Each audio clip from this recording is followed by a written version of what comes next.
Morning we'll look at it uh, not quite in depth, but enough to go through in this study, uh, is what the rest of this chapter deals with. Romans 1, verses 21 to 32, but pick up in verse 18. Read through the end of the chapter.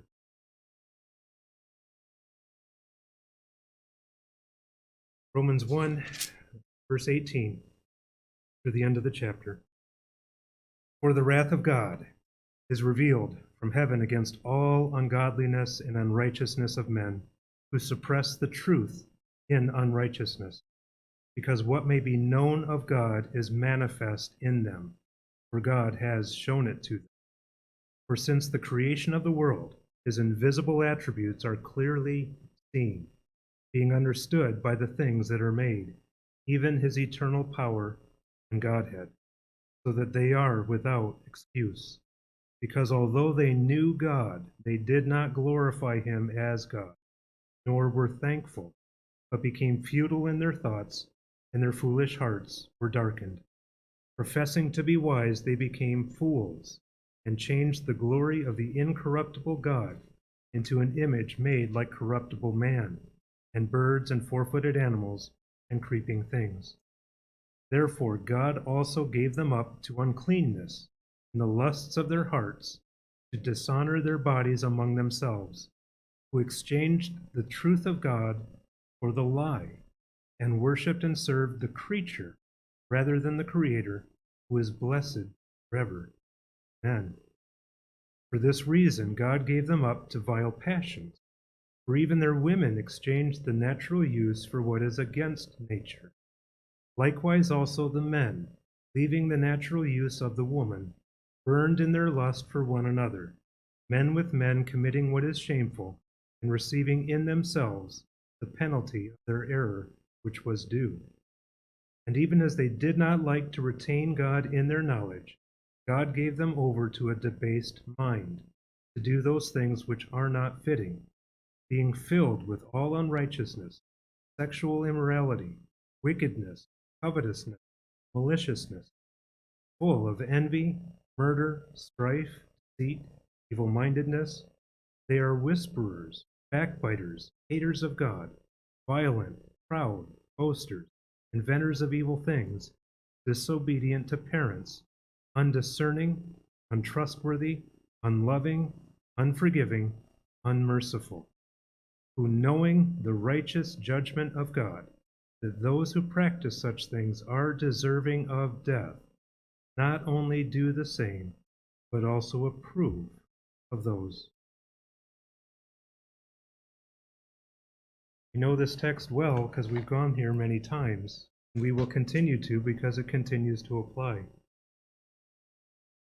Paul Washer writes at the top of page 50, in this passage in Romans 1:21 to 32 is found an important description of humanity's hostility toward God and his truth. It demonstrates that fallen man is not a victim who desires the truth of God but does not have the faculties to know it.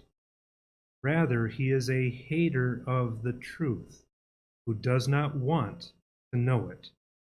Read this text several times, especially focusing on verses 21 to 25. Afterwards, explain in your own words the meaning of the following portion.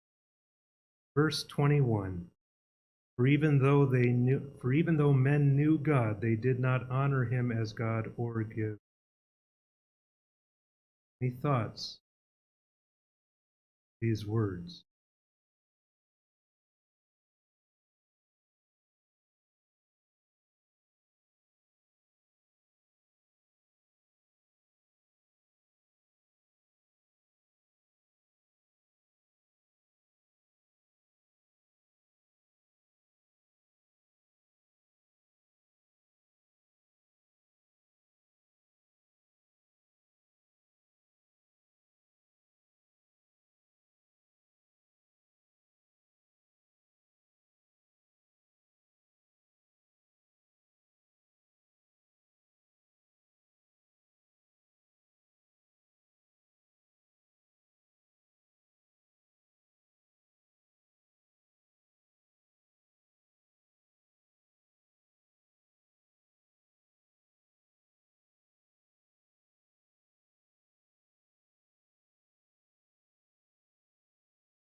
pray, and then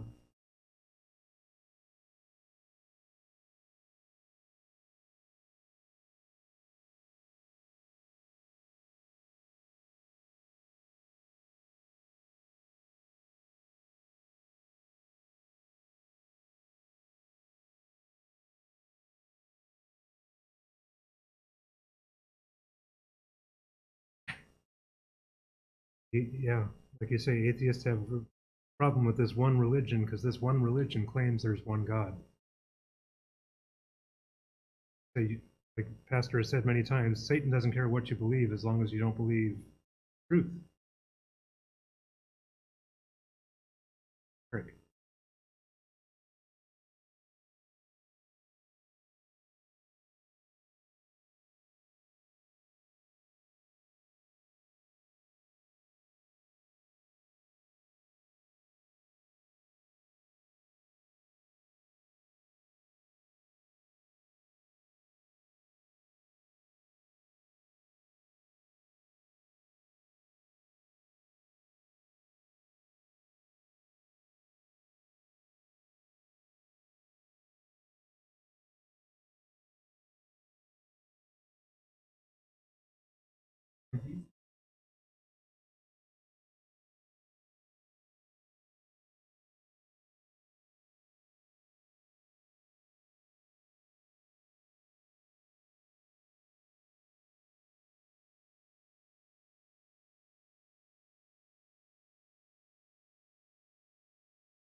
Yeah. Yeah, exactly. Just in looking at these verses, do you notice how it alters between present tense and past tense? That passage, for the wrath of God is revealed, who suppress the truth in unrighteousness, because what may be known of God is manifest in them, for God has shown it to them. God, for since the creation of the world, his invisible attributes are clearly seen. And then verse 21, because although they knew God, they did not glorify him as God, nor were thankful. That's past tense. So that's, again, it's not just present, it's past. It's meaning this has been true for a long time. Right? So it's interesting how phrasing is used throughout this passage. It's both past and present and will be future too, as he deals with the wrath of God and all of these things to come. These could apply to news headlines today, can't they? It's absolutely applicable right now, us. Paul Washer writes in his note, unbelief in God is not an intellectual problem, but a moral one. According to the scriptures, there are no atheists. God has clearly revealed himself to all men, but men suppress this knowledge so that they might continue in their unrighteousness and prideful autonomy. What is autonomy? Self-sufficiency, I can do it. Leave me alone. On my own. That's exactly true. That is true today. That was true all in years past. Men want to be basically just left alone, don't they? We want to do what we want to do. There may be a God out there. I really don't care. I don't want to submit to him. And it's been said even of believers at times. We may be professing believers, but sometimes we're practicing atheists because we live like we don't believe what we profess. That's been true of me at times. Easy to forget God. Like James says, a man looking at himself in the mirror, right? As soon as he walks away, he forgets what he just saw. I've done that so many times. I've gotten up from my reading and instantly forgotten what I just spent time reading.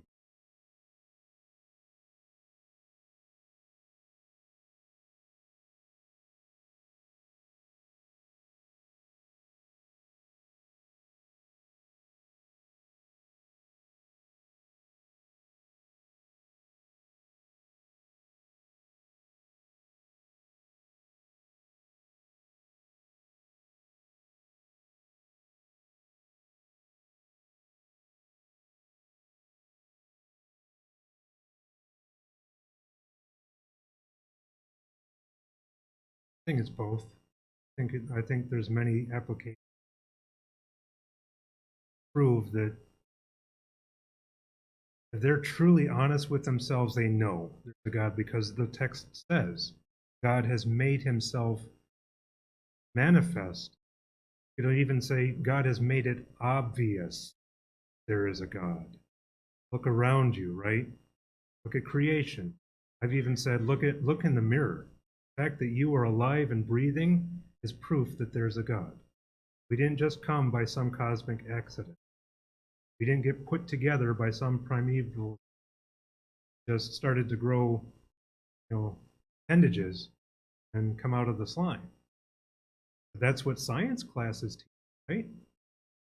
They even teach that I've even read that some science actually refers to the whole process of creation as magic, because they won't explain it by God. Because once they bring God into it, they are instantly accountable to what this particular book they don't.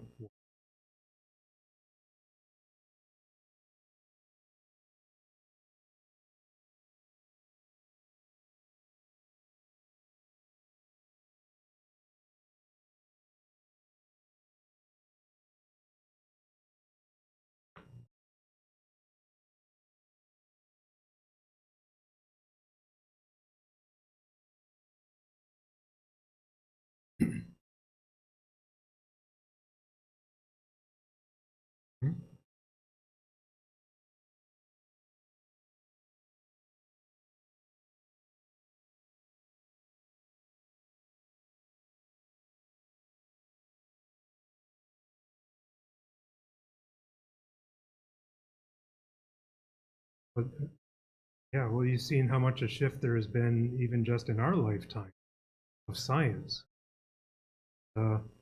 Answers in Genesis has such good material when it comes to these things, but again,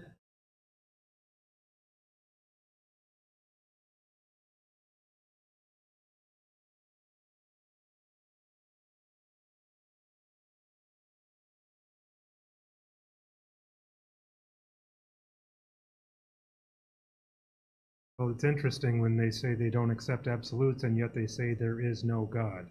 Isn't that an absolute statement? There's a lot of contradiction there. Yeah. Verse 21, but they became futile in their speculation, and their foolish heart was darkened. Speculations. Anybody have that worded differently? That is the NAS.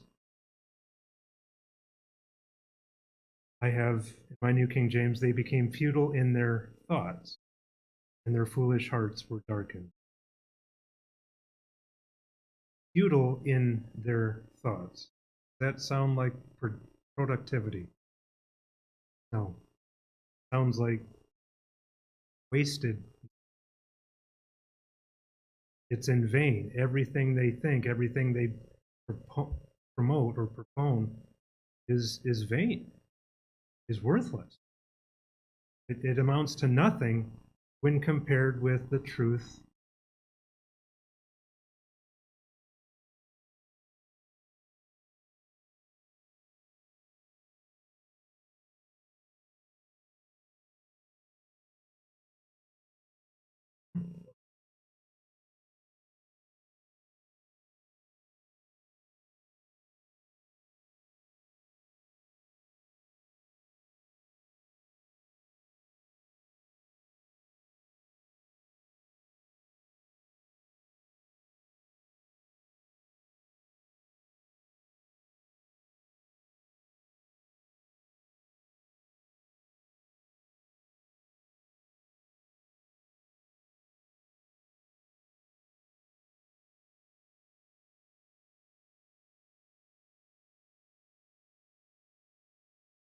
It is active animosity.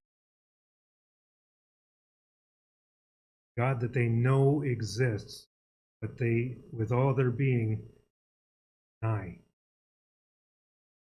That is true today, everywhere.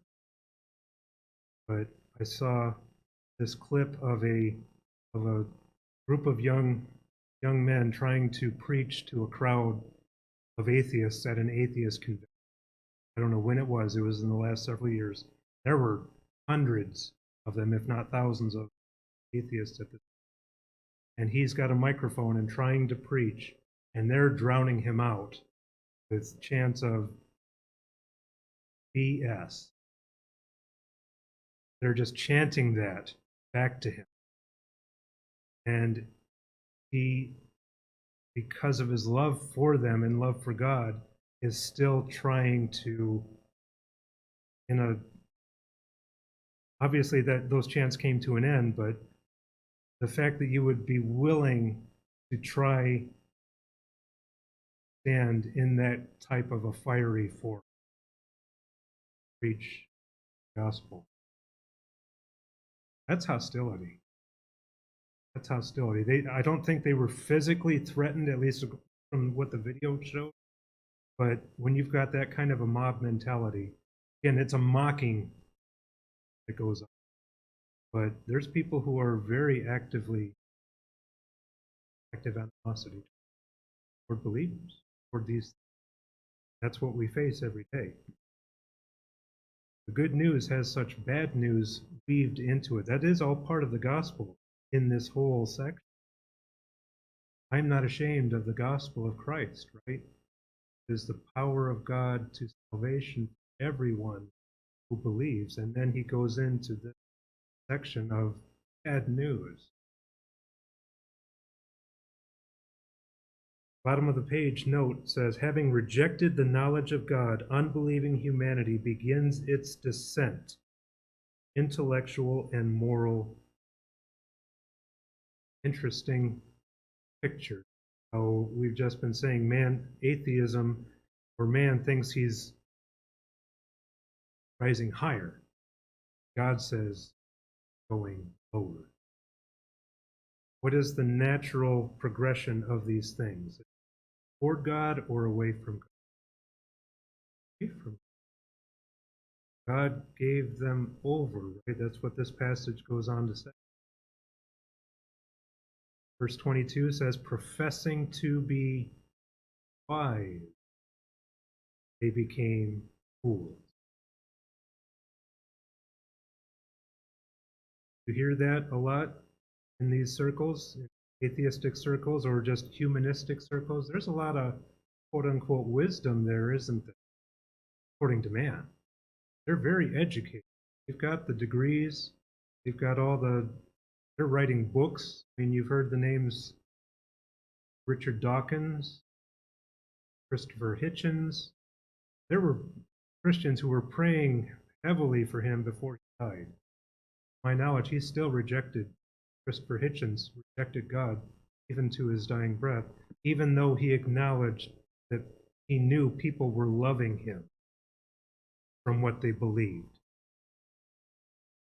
So it's so deep-seated.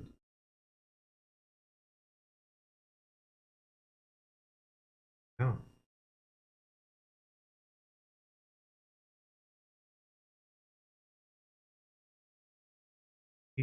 Knowing that they were doing that for him, still the hate of that.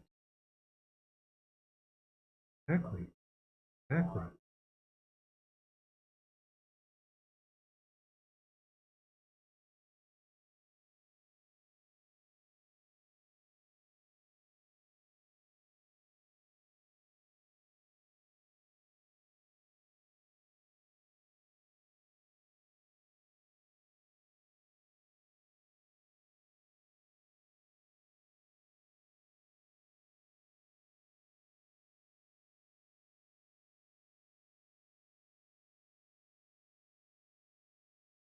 Wish.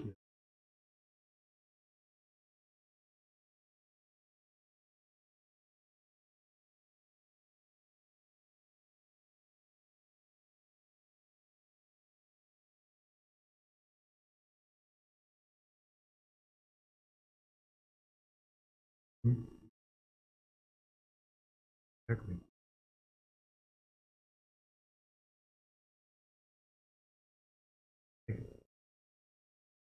Hunger. Yeah, exactly. Right.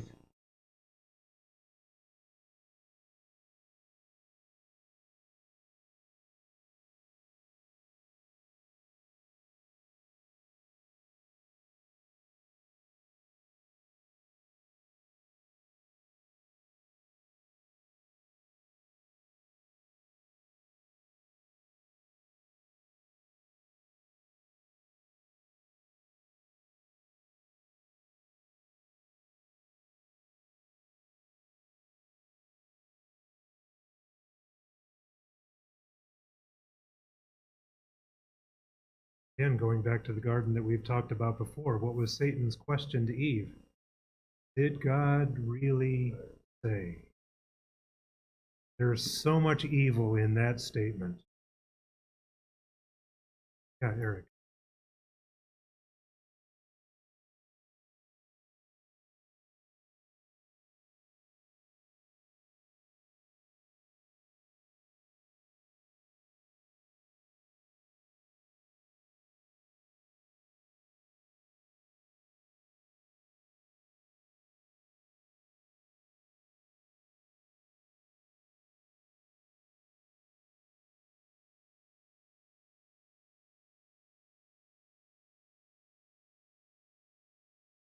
Like a castle in the sand, right? Building up that castle you think is so great, and it looks good for a while. Then the waves come, all washed away. You don't have the right foundation. You don't have any foundation.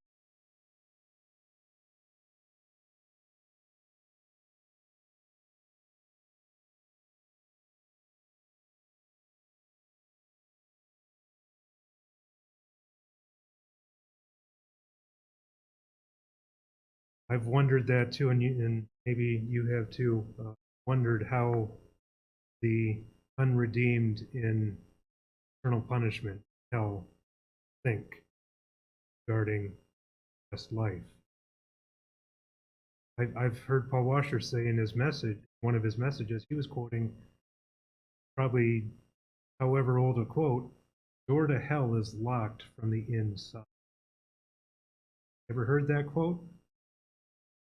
The thought there is that many there know that they deserve that, but they still don't want to acknowledge God, so they will. So I think there's a mixture. I think there's honestly a mixture. They hate God so much that they will still endure eternal punishment willingly because they don't want to endure eternality. That's hard to grasp. How can man not want to be with God when they hate him so much? They'll accept eternal punishment. This is deep-seated evil. This is part of the good news. Still, but God loved the world. Hard things to think about. Verse 23, exchanged the glory of the incorruptible God for an image in the form of corruptible man, of birds and four-footed animals and crawling creatures. Trading in not just God, but the glory of God, of the incorruptible God, for an image in the form of corruptible man. I love that trade-off in wording. God is incorruptible, yet man will put up with corruptible things in his birds and four-footed animals and crawling creatures. We see that, right? We see statues of all kinds of animals. We see not just third world countries who worship images or animals, but you see it even here in our country. They may not take on those particular forms, but we have them in other forms. We have them in steel, wood, and rubber, and plastic, in form of cars, building, or whatever else you want to put in that state. What you give yourself to is what you worship. Anything that takes God's place is an idol, no matter how good it may seem or how attractive it may be. It may not even be material things. It could be person, people. People were, people will worship the beauty of another person, a man or a woman, or even parents with their children, children with their parents, or friends, or whatever it may be. I like what Paul Washer writes in his note: the madness of unbelieving men is most revealed in the objects of their worship. Throughout history, we see men rejecting the Creator who is above them, worshiping creatures who are below them. Their self-worship grades into the worship of even the lowliest.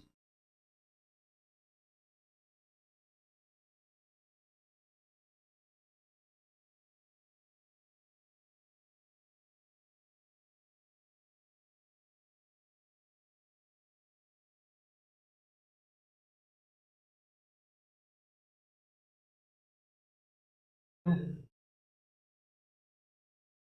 yeah, exactly.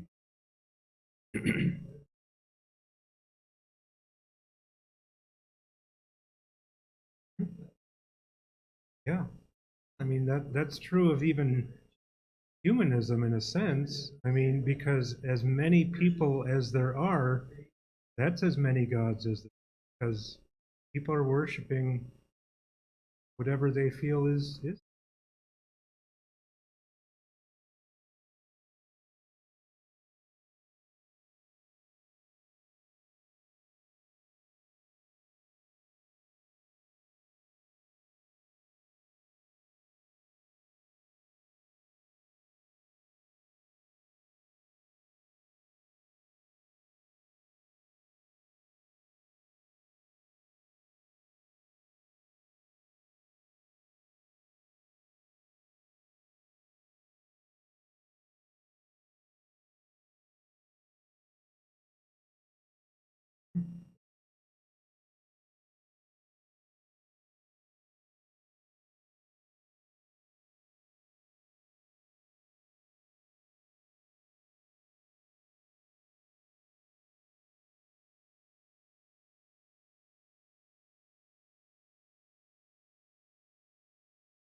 That's not that's true not only of again created things or crawling things that are below him, but aren't even things that are above him worship too?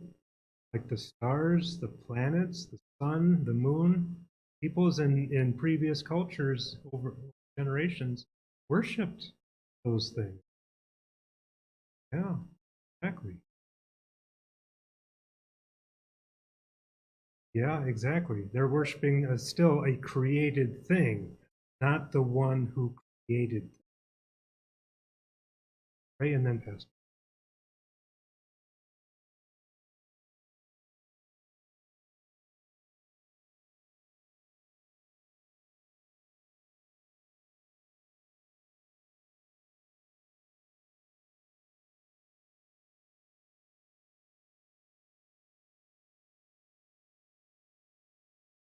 Hmm?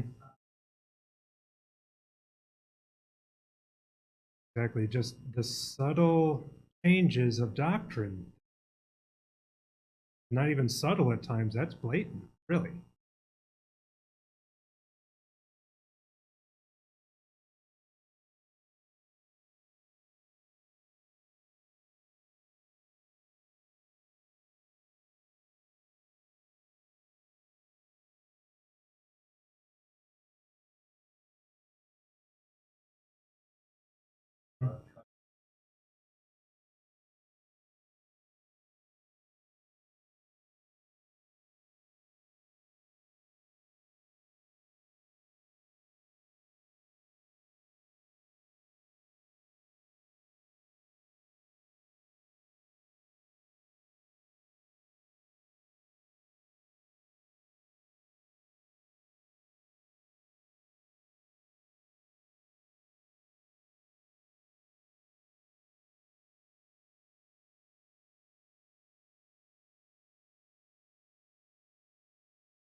Hmm?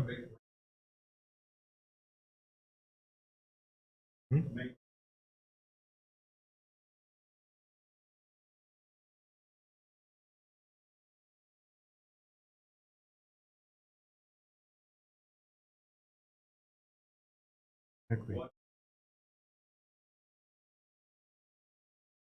Hmm? Exactly, that whole passage, even just verse 20, he feeds on ashes. A deceived heart has turned him aside, and he cannot deliver his soul, nor say, is there not a lie in my right? What an indictment. Yeah, exactly. Exactly. Active animosity. What a wonderful God we have, right? Oh, yeah, I'm sorry, Nick.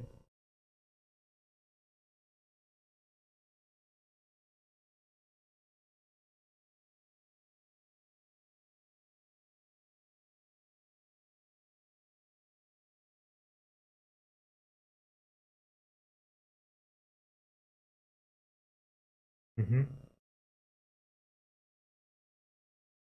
Third of them.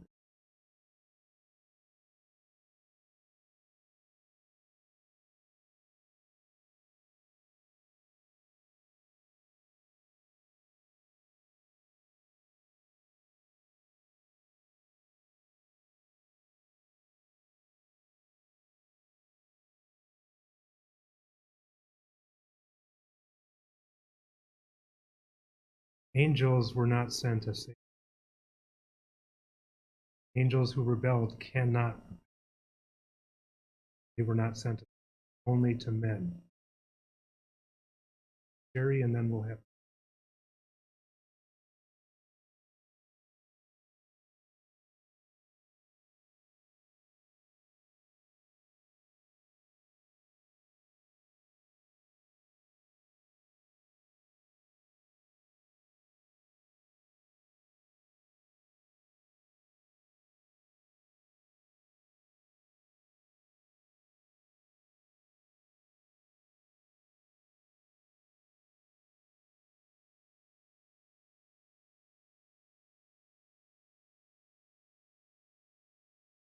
Yep,